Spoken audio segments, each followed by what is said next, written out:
then moved to California. She's got lots of friends out there. We'll never get bored, cause we can go boarding. Let's let the sunshine take us there. We're gonna go check out Great Moments with Mr. Lincoln. Let's go. Here we are inside the Disneyland Opera House. There's a bench where Walt Disney dreamed of Disneyland. A whole bunch of cool stuff. See, like this is basically, if you took one man's dream and focused it a lot more on historical stuff. Is this the map of Disneyland from one man's dream? It might be, actually. It's really cool. That's like the map of the original Disneyland. It looks a lot more barren than it does now. There's models. There's a model of the Capitol building over there. Some really cool stuff. Over here, in Adventureland in New Orleans, attractions from yesterday, like adventures through inner space, rocket rods. where you can be attacked by pirates, frightened by ghosts, It's pretty cool. and nearly crushed by a giant Then over here we got stuff like Peter Pan, the Matterhorn, Haunted Mansion, and then the future, And here's the Star Wars Land. Pretty cool. remote rivers through a treacherous jungle. And now there's like a little documentary mini thing, so we're gonna kick back, relax while we wait for Great Moments with Mr. Lincoln to start. Here's the Capitol building. We're about to watch a prologue to Great Moments with Mr. Lincoln. Let's do it. While you are waiting to enter the theater, may we present as a prologue a brief bit of background about Great Moments with Mr. Lincoln.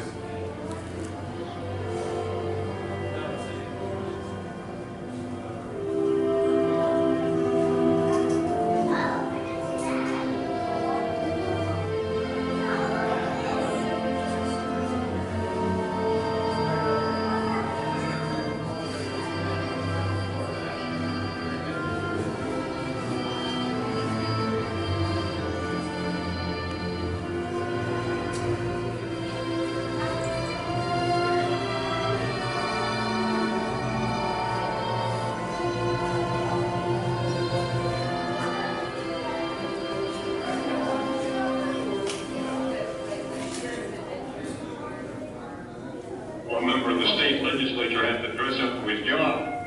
Put it up. What up?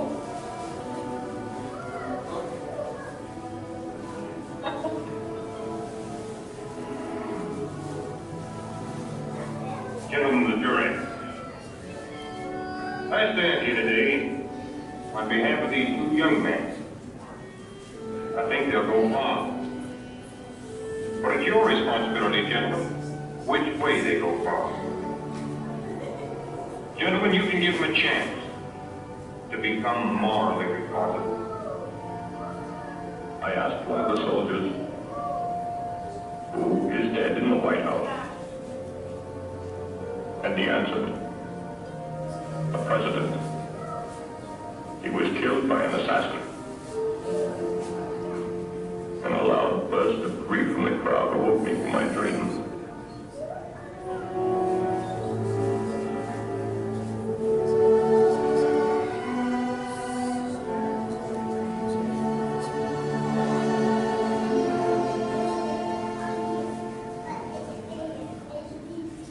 Ever since I was a youngster, I've had a great personal admiration for Abraham Lincoln.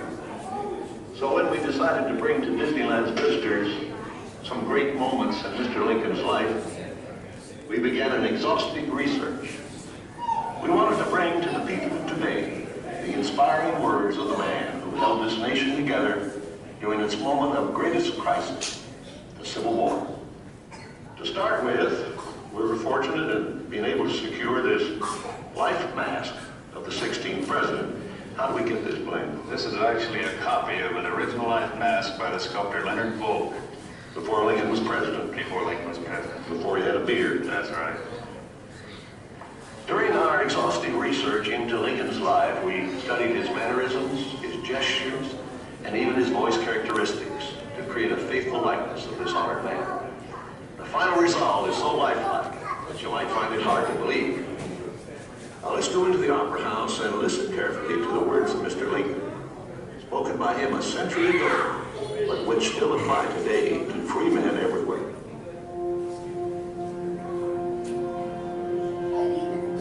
And now, ladies and gentlemen, if you will pass through the doors leading to our theater, we welcome you to Great Moments with Mr. Lincoln.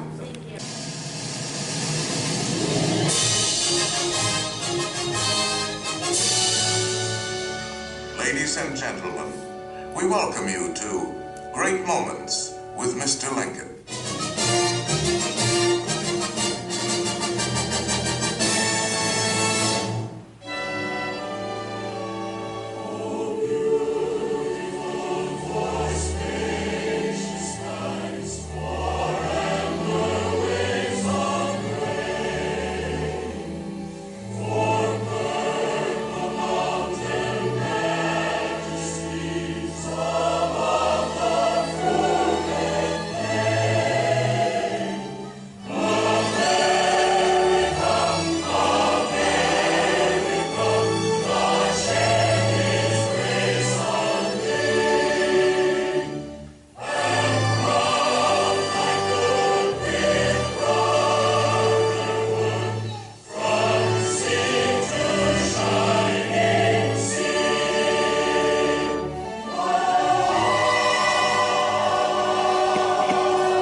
This was the American dream, the prayer for the future.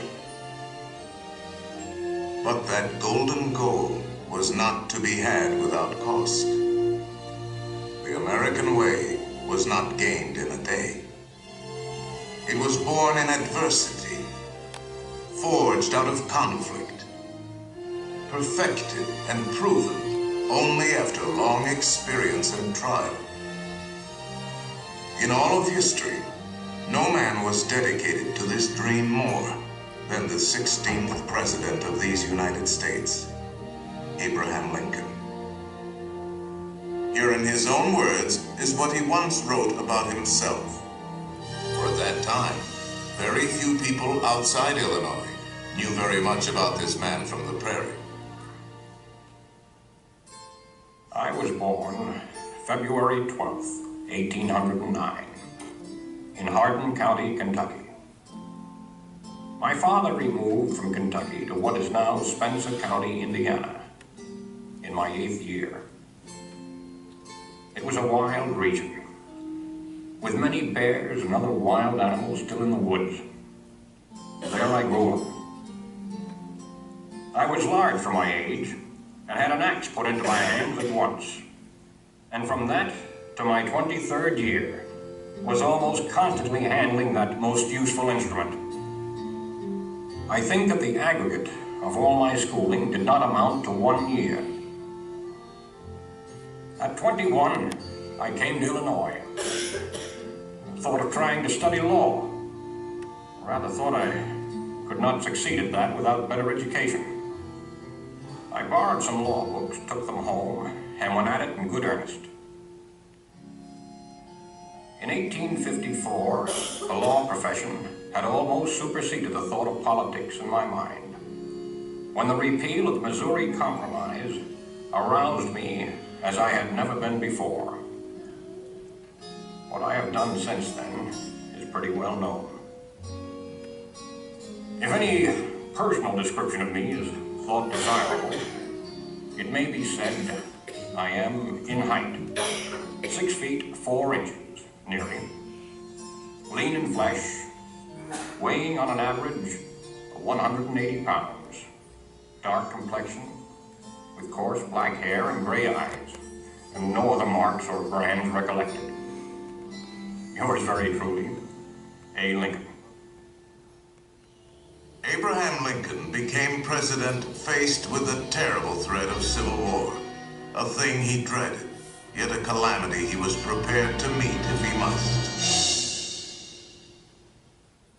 Without union, the Constitution is only a piece of paper.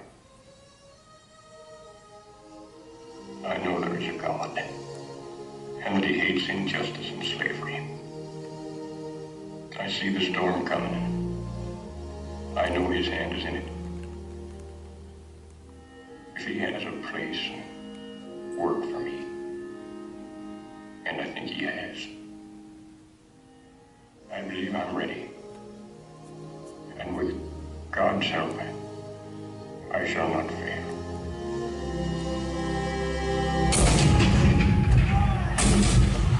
April 12, 1861, Fort Sumter. The cannon spoke for war. Civil war, violent, devastating. Now had come the reckoning, the supreme test that would decide whether a republic founded on liberty could survive the terrible strife of men's passions.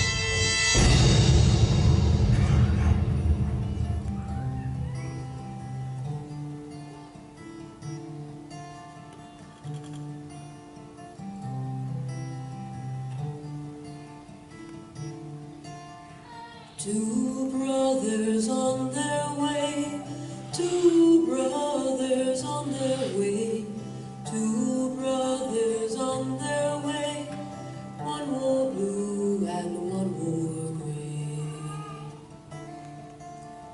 One wore blue and one wore gray, as they marched along their way. The fife and drum began to play, all on a beautiful morning.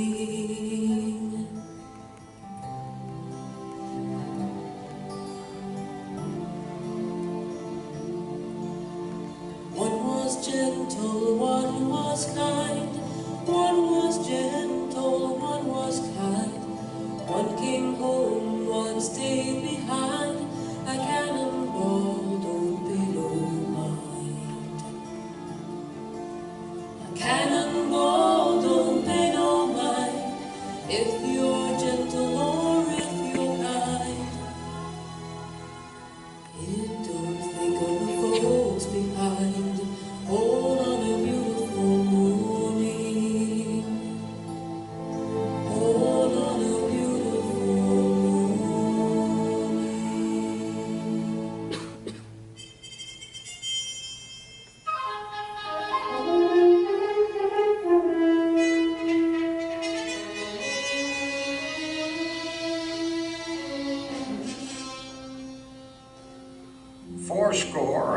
87 years ago, our fathers brought forth on this continent a new nation, conceived in liberty and dedicated to the proposition that all men are created equal.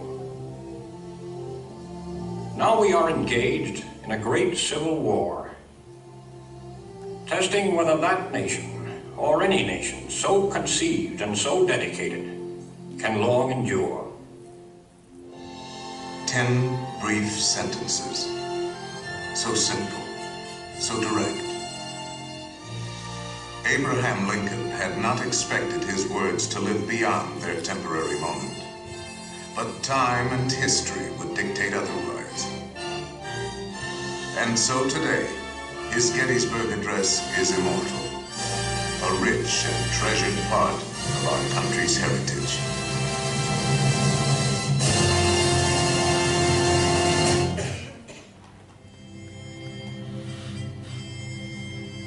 We pay tribute here not to a man who lived a century ago, but to an individual who lives today in the hearts of all freedom-loving people. His prophetic words are as valid for our time as they were for his. And now, the skills of the sculptor and the talents of the artist will let us relive great moments with Mr. Lincoln.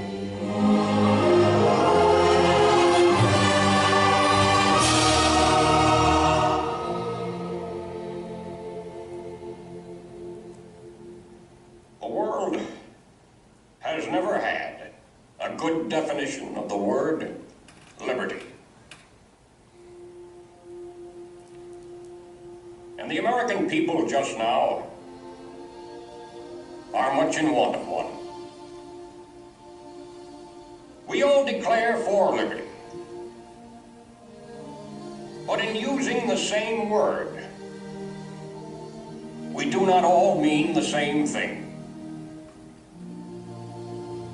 What constitutes the bulwark of our liberty and independence? It is not our frowning battlements, our bristling seacoasts. These are not our reliance against tyranny.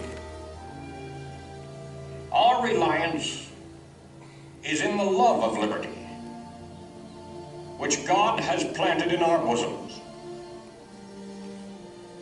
Our defense is in the preservation of the spirit which prizes liberty as the heritage of all men, in all lands, everywhere.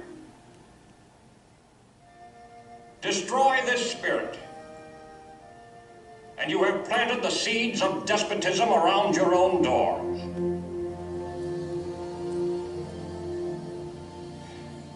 At what point shall we expect the approach of danger?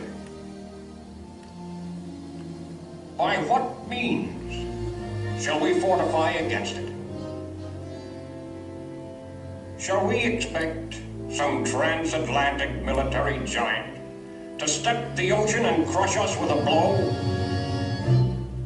Never.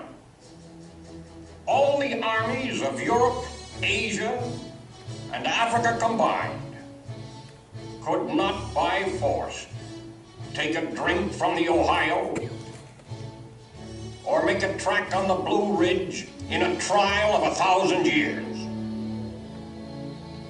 At what point, then, is the approach of danger to be expected? I answer, if it ever reach us, it must spring from amongst us. It cannot come from abroad.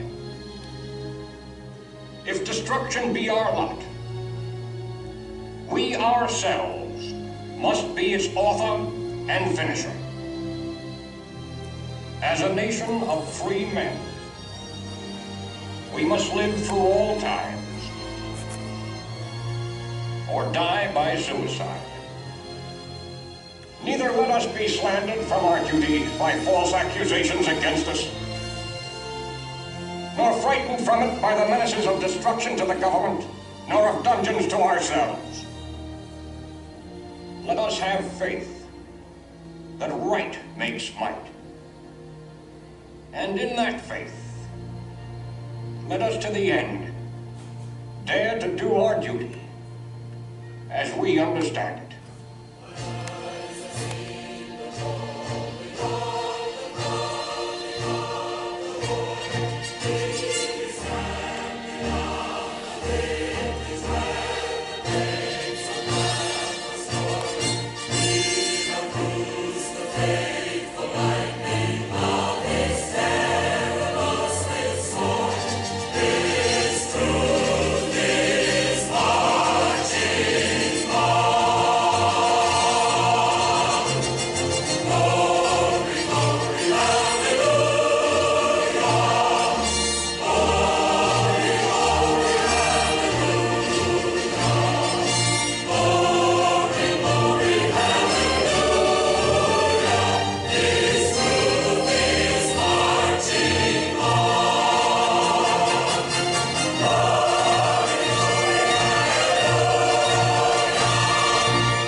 spread your golden All right, so we just got out of great moments with Mr. Lincoln.